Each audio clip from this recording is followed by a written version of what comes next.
L'Europe ne se fera pas d'un coup. De Rome à Maastricht, l'écu est mort, vive l'euro. Respect Brexit.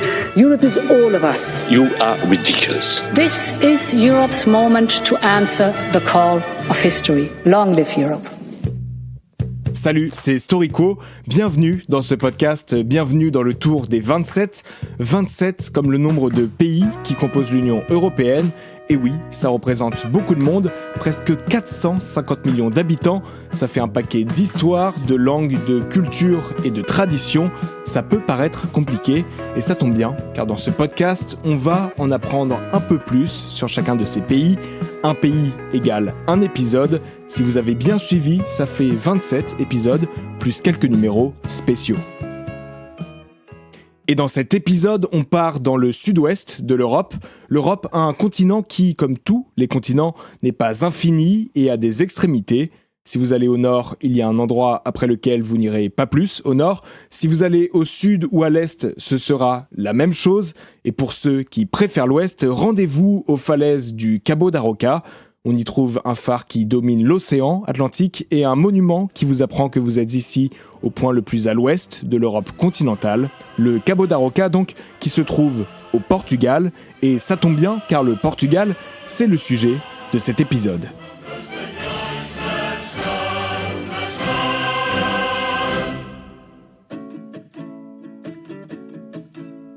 Le Portugal fait partie de l'Union européenne depuis 1986 et là-bas, on utilise l'euro. Au Portugal, vous pourrez trouver des montagnes dans le nord, des plaines dans le sud et des superbes plages. Un peu partout sur la côte. En fait, oui, si vous aimez le sable fin, vous allez adorer le Portugal. Il y a tout ce qu'il faut pour bronzer pépère au soleil. Faudra pas sortir sans crème solaire. Si vous préférez l'adrénaline, vous n'allez pas être déçu non plus. Le Portugal, c'est 800 km de côte exposée à l'océan Atlantique, un vrai paradis pour les surfeurs.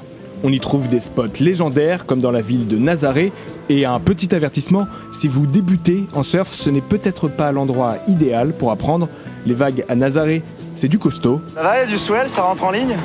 En avril 2024, le surfeur Sebastian Stettner y a même surfé une vague atteignant 28,57 mètres de haut.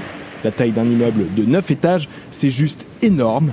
Une performance incroyable qui doit encore être officialisée, mais si c'est le cas, Sébastien aura battu l'actuel record mondial, établi en 2020 sur une vague de plus de 26 mètres de haut. C'était déjà à Nazaré sur la même plage et l'homme sur la planche, c'était déjà Sebastian Stettner. Le Portugal, c'est 10 millions et demi d'habitants et pas mal de grandes villes. La plus grande de loin, c'est Lisbonne, la capitale, plutôt dans le sud du pays. La deuxième, c'est Porto, plutôt dans le nord du pays. Et plus bas dans la liste, on trouve la ville de Coimbra, plutôt au centre du pays. Au Portugal, Coimbra, c'est la ville universitaire par excellence. Fondée en 1290, son université, c'est l'une des plus anciennes encore en exercice dans le monde. Si vous voulez visiter ces locaux magnifiques, deux solutions s'offrent à vous. Soit vous vous lancez dans des études, vous plongez la tête dans les livres et enfin, vous tentez votre chance pour faire un Erasmus à Coimbra. C'est un beau programme, mais honnêtement, ça risque de vous prendre du temps. L'autre option est peut-être un peu plus simple. Il vous suffit d'acheter un billet pour la visiter. Oui, payer pour découvrir une université, ce n'est pas courant. Mais à Coimbra, cela vous donnera accès à plusieurs musées, à des lieux historiques, mais aussi à la bibliothèque universitaire. La bibliothèque Joanina, c'est 300 ans d'histoire, des dizaines de milliers d'ouvrages anciens et un titre de plus belle bibliothèque universitaire du monde en 2012. Forcément, un endroit comme celui-ci, ça réserve des surprises et l'une d'entre elles a lieu chaque nuit. Arrête tout noir. Parce qu'une montagne de livres précieux, c'est inestimable, certes, mais pour les insectes et autres parasites, c'est surtout un énorme tas de bouquins à dévorer. Chaque soir, après la fermeture, les employés couvrent les tables de lecture et laissent place à des chauves-souris. Oui, pour lutter contre les insectes, rien de mieux que l'un de ces prédateurs naturels. Alors, depuis combien de temps sont-elles là ? Personne ne le sait vraiment, mais la cohabitation fonctionne et la journée, les chauves-souris restent discrètes. Bref, vous êtes prévenus, si vous espérez apercevoir ces chauves-souris, il faudra venir la nuit. Avis aux admirateurs de Batman. Je suis Batman.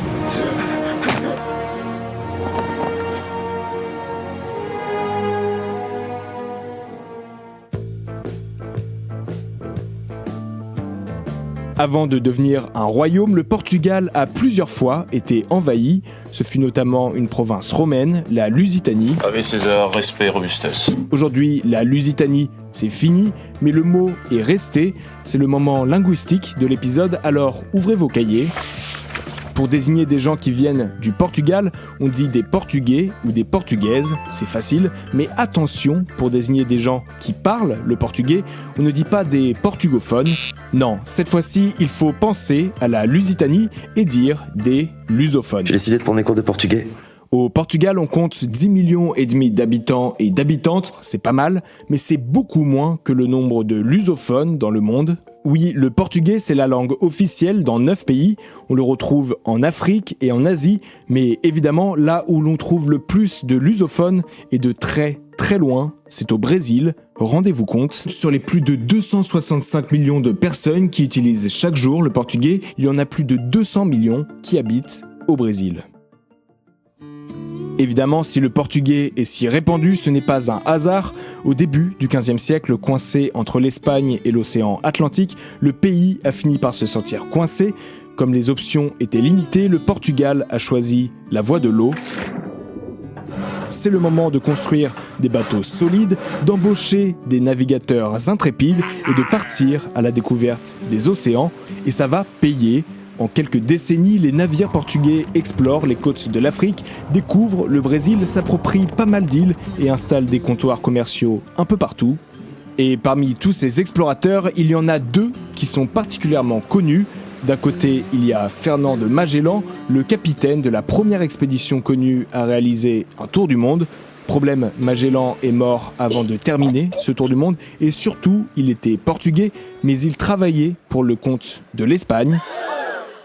Bref, on va plutôt parler d'un Portugais qui bossait pour le Portugal. Il s'appelle Vasco de Gama et nous sommes à la fin du XVe siècle. À l'époque, le commerce entre l'Europe et l'Asie existe depuis des siècles, mais certains royaumes par lesquels passent les marchands imposent des taxes exorbitantes. C'en est trop pour les Européens qui cherchent de nouvelles routes commerciales vers l'Asie, pourquoi pas en passant par l'océan Atlantique. Pour cette aventure, la couronne du Portugal cherche un homme de confiance et c'est Vasco de Gama qui s'y colle. En 1497, à la tête d'une expédition de 4 navires, le navigateur quitte Lisbonne. Il longe d'abord toute l'Afrique vers le sud jusqu'à la contourner par le cap de Bonne-Espérance. Puis l'expédition remonte et se lance enfin dans les eaux inconnues de l'océan Indien avant d'atteindre son objectif, l'Inde. Bon, là-bas, tout ne se passe pas comme prévu. Accueilli par un souverain local, Vasco de Gama ne parvient pas à établir de lien commercial et finit par quitter le royaume à la hâte en emportant des otages pour assurer ses arrières. Quand il rentre au Portugal, après 2 ans de voyage, Vasco de Gama est quand même accueilli en héros. Son expédition est la première en Europe à atteindre l'Asie par cette nouvelle route, un accès maritime qui va permettre au Portugal et à Vasco de Gama de revenir en Inde pour installer des comptoirs commerciaux, cette fois-ci en recourant, si besoin, à la violence. Peu à peu, le Portugal s'affirme comme la plus grande puissance maritime mondiale. L'Empire portugais s'installe partout où il le peut, et si les populations locales ne sont pas d'accord, tant pis. Car le Portugal est au sommet, mais n'oublions pas qu'il reste avant tout un empire colonial. Mais comme tous les empires, le Portugal ne va pas durer éternellement. Peu à peu, le royaume perd de sa superbe jusqu'au début du XXe siècle où il traverse une période vraiment compliquée. Le pays connaît une crise économique majeure qui finit par entraîner la chute de la monarchie en 1910. Je suis le roi, enfin. Roi des boulets, hein. Elle est remplacée par une république qui ne va pas durer bien longtemps. Nous sommes en 1926 quand un coup d'État donne naissance à une dictature militaire. Un gouvernement est mis en place. Au poste de ministre des Finances, un certain Antonio de Oliveira Salazar est nommé, un homme profondément religieux et conservateur dont la devise est « Dieu, patrie et famille ». Quelques années plus tard, ce Salazar devient le chef du gouvernement et l'homme fort du pays. Il instaure un nouveau régime baptisé l'Estado Novo, un État nouveau qui n'en est pas un. Ce système reste dictatorial, conservateur et basé sur la religion et l'armée. Pendant 36 ans, Salazar va rester au pouvoir et va mener une politique nationaliste, autoritaire et colonialiste. Il fait du Portugal un pays renfermé sur lui-même, basé sur un parti unique et sur le soutien de quelques familles puissantes du pays. Mais dans les années 60, les territoires colonisés réclament leur indépendance et Salazar plonge le Portugal dans des guerres coloniales meurtrières et contestées par la population. En 1968, le dictateur, affaibli par un AVC, est remplacé. Il meurt 2 ans plus tard. L'Estado Novo n'est plus qu'un régime bloqué dans le passé et à bout de souffle. Finalement, en 1974, après 48 ans de dictature, un nouveau coup d'État pacifique permet au Portugal de retrouver la démocratie. Le matin du 25 avril, des militaires prennent position dans plusieurs lieux stratégiques de Lisbonne. Objectif, mettre fin au régime autoritaire. Dans le centre de la capitale, un patron de restaurant, face aux événements, décide de donner congé à ses employés. On ferme la boutique. Et c'est bien dommage car le restaurant devait fêter son premier anniversaire. Le propriétaire avait même prévu de distribuer des œillets rouges et blancs aux clients pour fêter ça. Mais tant pis, il les distribue à ses employés. C'est ainsi que Céleste Caeiro prend le chemin de sa maison, dans les mains un bouquet d'œillets. En chemin, elle croise des soldats révolutionnaires et l'un d'eux lui demande une cigarette. Muito obrigado. Céleste Caeiro n'en a pas. Embêtée, elle lui donne quand même un œillet rouge qu'elle place à la pointe de son fusil. Le soldat est content, Céleste Caeiro aussi. Sur le reste du chemin, elle va donc répéter son geste plusieurs fois, ce qui va inspirer les fleuristes qui vont faire de même. Ça tournait la tête tellement il y avait des fleurs.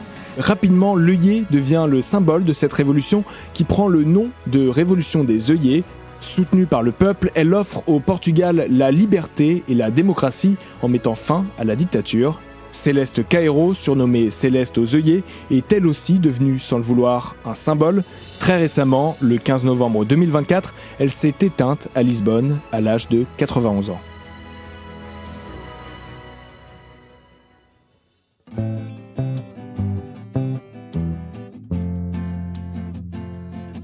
Évidemment, aujourd'hui encore, le Portugal conserve des traces laissées par la dictature d'António de Oliveira Salazar. On entend notamment parfois parler d'une expression qui s'appelle le triple F, un concept développé par l'Estado Novo dans le but de consolider la stabilité du régime en affirmant les valeurs portugaises. 3 F donc censés désigner 3 éléments centraux de la culture portugaise. Petit 1, le football, le sport le plus populaire au Portugal. Petit 2, Fatima, la figure religieuse catholique la plus populaire au Portugal. Et petit 3, le fado, la musique traditionnelle du Portugal. Bien évidemment, c'est assez réducteur, le Portugal c'est bien plus riche encore, et ça Vincent Barros est bien placé pour le savoir, déjà parce que son père est portugais et qu'il s'y rend depuis qu'il est petit, mais également parce que cela fait plusieurs années qu'il vit toute une partie de l'année à Lisbonne où il est journaliste.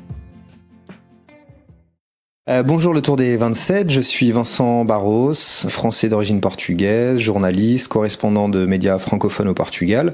Vincent, après toutes ces années à parcourir le Portugal, est-ce qu'il y a une habitude portugaise dans la vie quotidienne qui te plaît et qu'on retrouve pas forcément en France ? Ce que je note, ce que j'aime bien en tout cas chez les Portugais, c'est qu'ils se retrouvent davantage dans les cafés et les restaurants que les Français. Ils y passent pas mal de temps.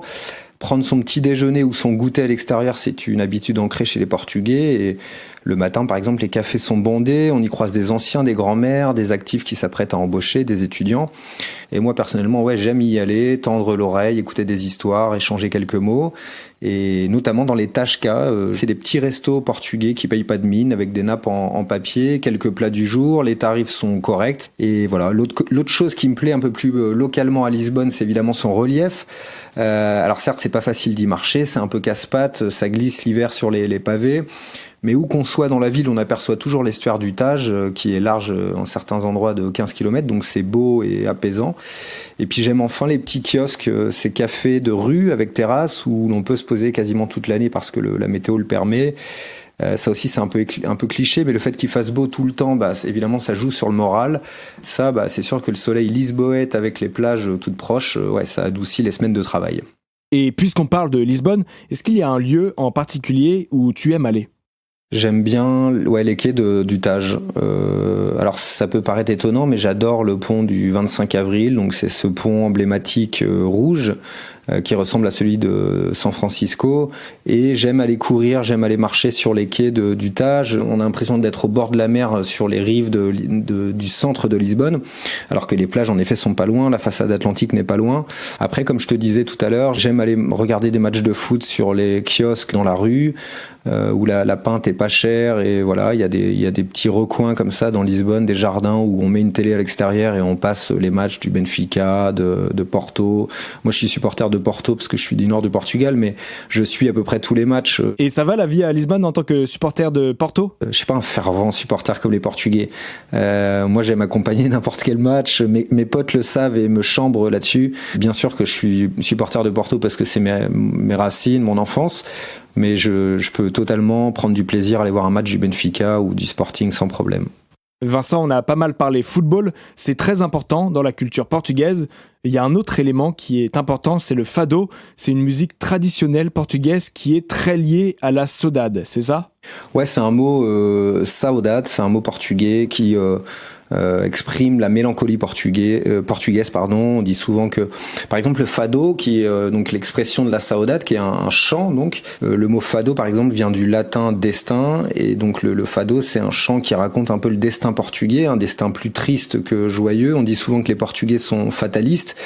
Et donc le fado, il était chanté par les marins, les dockers, les marchands ambulants, les prostituées, les canailles, tous ceux qui s'époumonaient comme ça dans les rues de Lisbonne au 19e siècle. Les marins qui étaient partis comme ça longtemps en mer chantaient le fado, et les femmes qui étaient restées sur la terre ferme au Portugal chantaient le désespoir, l'espoir de l'attente, encore une fois la mélancolie, la tristesse. Alors, on a évoqué le football juste avant, maintenant c'est le fado. Il ne manque plus que Fatima et ça nous donne les 3 F. C'est un concept qui est né dans les années 1960 sous la dictature de Salazar. Pourquoi Salazar, lui, il a tenu à populariser cette expression à ce moment-là ? D'abord parce que le fado a franchi les frontières du Portugal avec l'éclosion à l'international de la chanteuse Amália Rodrigues, qui est une icône ici, on peut la retrouver partout, c'est une grande chanteuse, elle est considérée comme la reine du fado. Évidemment, elle a été instrumentalisée et décorée par Salazar, qui pourtant ne l'aimait pas, parce que le fado pouvait être un chant contestataire, et finalement, il a cherché à le récupérer et à le faire entrer au patrimoine national. Donc ça, c'est pour le fado. Ensuite, le football, toujours dans les années 60, le football portugais a atteint des sommets. Le Benfica Lisbonne a remporté 2 fois la Coupe d'Europe des clubs champions, qui s'appelle aujourd'hui la Ligue des champions. Cette période correspond aussi à l'éclosion d'une star portugaise, Eusébio, qui est né au Mozambique et qui était à l'époque une colonie portugaise. Et cet attaquant du Benfica, qui était surnommé la Panthère Noire, a remporté en 1965 le prestigieux Ballon d'Or, qui récompense le meilleur footballeur de l'année. Et en 66, il a porté l'équipe nationale portugaise à la 3e place de la Coupe du Monde en Angleterre. Jamais le Portugal depuis n'a fait mieux lors d'un mondial. Donc ça, c'est pour le football. Et enfin, Fatima. Fatima, c'est un sanctuaire catholique qui est situé à 1h30 de route au nord de Lisbonne. Il a été construit après les apparitions de la Vierge à 3 jeunes bergers en 1917. Et Salazar se servait du culte de Fatima comme un phare de l'espoir contre le communisme athée.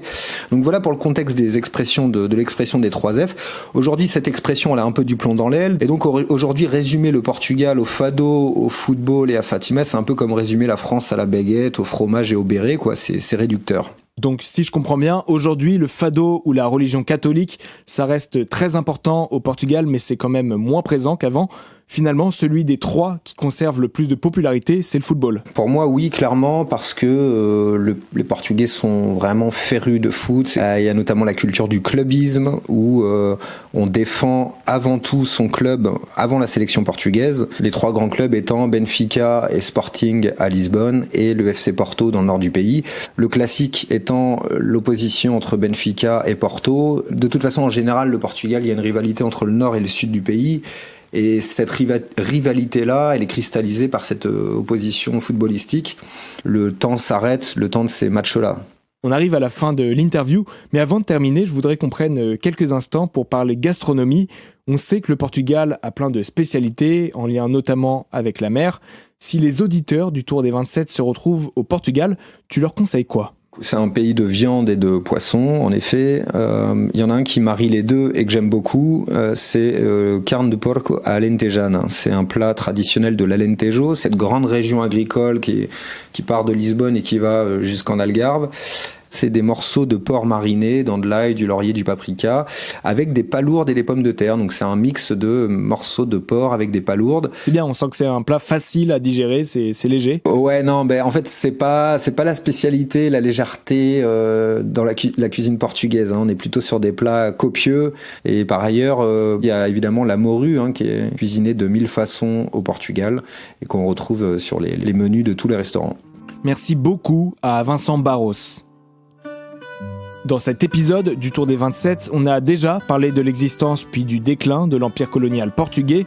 De cet empire, le Portugal n'a conservé que 2 archipels situés dans l'océan Atlantique, d'un côté les Açores et de l'autre Madère.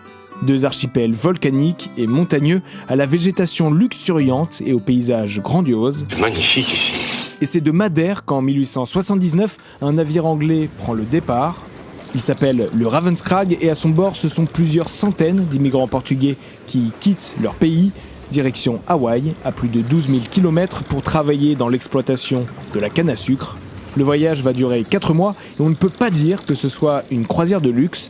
Entre le mal de mer, l'entassement ou le froid, les passagers vivent dans la peur.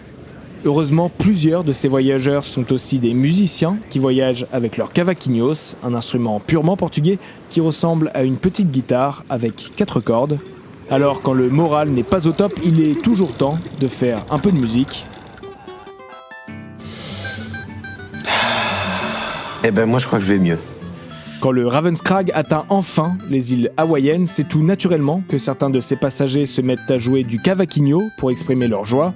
Très vite, le cavaquinho devient populaire, il atteint même les oreilles de Kalakaua, le roi d'Hawaï, qui apprend à en jouer et l'intègre à la musique traditionnelle de l'île. La demande en instruments augmente et ces mêmes joueurs de cavaquinhos portugais, également luthiers, se lancent dans la construction de nouveaux modèles un peu modifiés et plus légers. L'instrument change également de nom. Quand les musiciens en jouent, leurs doigts sautillent comme des puces d'une corde à l'autre. Et en hawaïen, puce se dit uku et sauter se dit lélé. Et bien désormais, cet instrument s'appellera le ukulélé ou ukulélé. Aujourd'hui, le ukulélé est populaire sur toute la planète et pour tout le monde, c'est un instrument originaire de Hawaï. Enfin, presque pour tout le monde, puisque maintenant, grâce au Tour des 27, vous saurez que ce n'est qu'en partie vrai et que si le ukulélé est apparu dans les îles du Pacifique, c'est avec l'aide des habitants d'une île lointaine, Madère.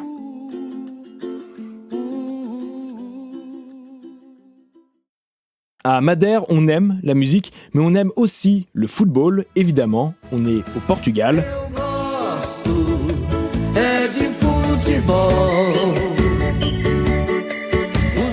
Et dans ce domaine, on peut dire que Madère a une véritable importance. Pour commencer, c'est à Madère que fut organisé le tout premier match de football au Portugal. C'est un jeune homme, Harry Hinton, étudiant en Angleterre, qui en ramena un ballon et la connaissance des règles. Harry Hinton est né à Funchal, la capitale de Madère, comble du hasard puisque c'est aussi à Funchal, dans une famille pauvre, que va naître plus d'un siècle plus tard un footballeur quand même bien plus connu, une légende de son sport qui a remporté 5 ballons d'or, 5 Ligues des Champions, 1 euro et encore une montagne d'autres trophées. Alors de qui peut-il bien s'agir ? Roulement de tambour. Bon, ça ne sert à rien de garder un faux suspense, il s'agit évidemment de Cristiano Ronaldo dos Santos Aveiro. Oui, surprise, Cristiano et Ronaldo sont en réalité ses 2 premiers prénoms. En fait, c'est quoi ton nom de famille ? Hello, I'm Cristiano Ronaldo. Non, tu mens. Et pour l'anecdote, Ronaldo fut choisi en référence au président des États-Unis de l'époque, Ronald Reagan. Bref, CR7 est né à Madère, qu'il va quitter à l'âge de 11 ans pour lancer sa carrière de footballeur. La suite, vous la connaissez, il est devenu une icône de son sport. Of course, talent without work is nothing. Et en mars 2017, pour le remercier, le gouvernement régional de Madère a voulu lui rendre hommage. Lors d'une cérémonie, le plus grand aéroport de l'île est rebaptisé l'aéroport Cristiano Ronaldo. Toute la presse est présente, le président et le premier ministre portugais ont fait le déplacement, tout comme la star en personne qui déclare combien il est fier de ses racines et de son pays. Toda a gente sabe que tenho orgulho das minhas raízes e da minha terra. Nas entrevistas que dou em ações de promoção, faço sempre questão de elogiar Portugal e em especial a Madeira. Pour marquer le coup, un buste en bronze du footballeur est dévoilé, l'excitation est à son comble, le rideau tombe et là, c'est le gros malaise. La statue, réalisée par un artiste local, ne ressemble que vaguement à Cristiano Ronaldo qui pose à côté. I'm Cristiano Ronaldo. Ah, tu as déjà dit. Et on ne va pas se mentir, elle est quand même franchement moche. Un sourire grimaçant, un front immense, des yeux un peu bizarres. L'événement fait le buzz sur internet, les fans s'insurgent. Clairement, c'est la honte. La statue va quand même rester plus d'1 an avant d'être discrètement remplacée par une autre un peu plus ressemblante, mais quoi qu'il arrive, une chose est sûre, Internet n'est pas prêt d'oublier ce fameux buste de CR7. Hello, I'm Cristiano Ronaldo, non. Dans cet épisode, on a déjà parlé de nourriture, mais on n'a pas encore parlé des préférences des Portugais en ce qui concerne l'éthanol, la bibine, la tease, bref, l'alcool, à consommer avec modération, évidemment. J'ai pas l'habitude, je vais être bourré. Et si vous faites copain-copain avec des locaux et qu'ils vous invitent, il y a de bonnes chances que l'on vous propose du vin. Oui, au Portugal, on adore le vin, et plus particulièrement les deux spécialités locales, le Vinho Verde et le Porto. Au Portugal, on aime tellement le vin que le pays est celui où l'on boit le plus de vin par habitant dans le monde. En 2023, les Portugais ont bu en moyenne 52 litres par habitant. C'est beaucoup, surtout quand on sait que le reste du podium, l'Italie et la France, sont loin derrière avec 36 et 35 litres par habitant. Alors pour fêter cette anecdote, je vous propose de trinquer. Mais avant de picoler, déjà, on le répète, l'abus d'alcool est dangereux pour la santé, à consommer avec modération. Bref, avant de remplir les verres, il faut bien ouvrir la bouteille. Et vous l'aurez forcément remarqué, presque toutes les bouteilles de vin dans le monde ont un bouchon en liège. Oui, et alors? Eh bien, figurez-vous que ce bouchon vient très certainement du Portugal. Arrivez pile au bon moment, ça devient intéressant les gars. Oui, ce n'est peut-être pas le plus grand pays du monde, mais quand on parle de liège, le Portugal pèse un max. Le pays est de loin le leader mondial quand il est question de produits en liège. Plus de la moitié de la production mondiale de liège vient du Portugal. Alors, je vous avoue qu'avant d'écrire cet épisode, je n'y connaissais pas grand-chose en liège. Ce qu'il faut donc savoir, c'est que le liège vient d'un arbre que l'on appelle le chêne-liège, un arbre qui est très présent dans la région de l'Alentejo, au sud du Portugal. Et depuis vraiment très longtemps, le pays est attaché à cet arbre emblématique. En termes de qualité de liège, vous ne trouverez pas mieux qu'au Portugal. Maintenant qu'on sait ça, on peut enfin ouvrir cette bouteille. Santé. Encore une fois, chin chin, oh yeah. Pour ce dernier chapitre, on va de nouveau parler de la capitale du Portugal, Lisbonne. Une ville située dans l'estuaire du fleuve Tage, qui est célèbre pour la tour de Belém, pour son arc de triomphe ou encore pour son emblématique tramway. Mais à Lisbonne, on trouve aussi de superbes librairies, car au Portugal, on aime lire, et ce, depuis longtemps. La preuve, c'est à Lisbonne que l'on trouve la librairie encore en activité la plus ancienne du monde. La librairie Bertrand, c'est presque 300 ans d'histoire. Ouverte en 1732, elle n'a jamais fermé ses portes. Enfin, presque. C'est arrivé une seule fois, en 1755, une année terrible pour Lisbonne. Nous sommes le 1er novembre, il est 9h30 et en cette fête de la Toussaint, les églises sont pleines à craquer quand soudain le sol se met à trembler. Les bâtiments s'écroulent, de larges fissures lacèrent le sol, partout les Lisboètes hurlent, dans les églises qui s'effondrent les croyants sont écrasés. En 10 minutes, Lisbonne est dévastée. Sous le choc, les survivants se ruent vers les quais, la zone la plus dégagée de la ville. Mais là-bas, le cauchemar continue. La mer se retire, laissant les navires à sec. Puis, quelques dizaines de minutes plus tard, une vision d'horreur. Des vagues qui atteignent les 15 mètres s'engouffrent dans le port et submergent le centre-ville. Estimé à 9 sur l'échelle de Richter, la note maximale, le séisme est si puissant qu'on le ressent dans toute l'Europe. À Lisbonne, 85% des bâtiments sont détruits par les secousses, le tsunami ou les incendies. Les maisons, les églises, les monuments et même le palais royal sont détruits par le drame. L'hôpital de la ville, le plus grand du monde à l'époque, disparaît aussi dans les flammes avec plusieurs centaines de patients. Au total, environ 60 000 personnes meurent ce 1er novembre 1755 à Lisbonne. C'est plus d'un quart de la population de la ville. Après la catastrophe, l'impact est énorme. Pourquoi ce drame a eu lieu lors d'un jour sacré dans un pays si profondément catholique ? Dans toute l'Europe, les débats font rage entre pro et anti-religion. Voltaire va notamment s'en inspirer pour l'écriture de Candide, dans lequel il tourne en dérision la soumission des hommes face à la volonté divine. Des savants vont également travailler sur l'événement et en tirer des études scientifiques, les premières d'un domaine qui deviendra plus tard la sismologie. Et 250 ans plus tard, le 26 août 2024, la ville a bien cru que l'histoire allait se répéter. Tôt dans la matinée, un tremblement de terre de 5,4 sur l'échelle de Richter est venu réveiller en sursaut les Lisboètes. Heureusement, plus de peur que de mal, mais cet événement est venu raviver les craintes de certains, une menace imprévisible qui est prise au sérieux par les autorités. Alors croisons les doigts, mais si cela devait arriver, le Portugal pourrait bien sûr compter sur l'aide de nombreux pays, et notamment ceux de l'Union européenne. Évidemment, car l'Union européenne, c'est 27 pays et encore plus d'histoire, de culture et de tradition. Des pays que vous pourrez bientôt découvrir dans les prochains épisodes du Tour des 27. En attendant, merci d'avoir écouté ce podcast. N'hésitez pas à vous abonner et à le partager. C'était Story Quo. À la prochaine.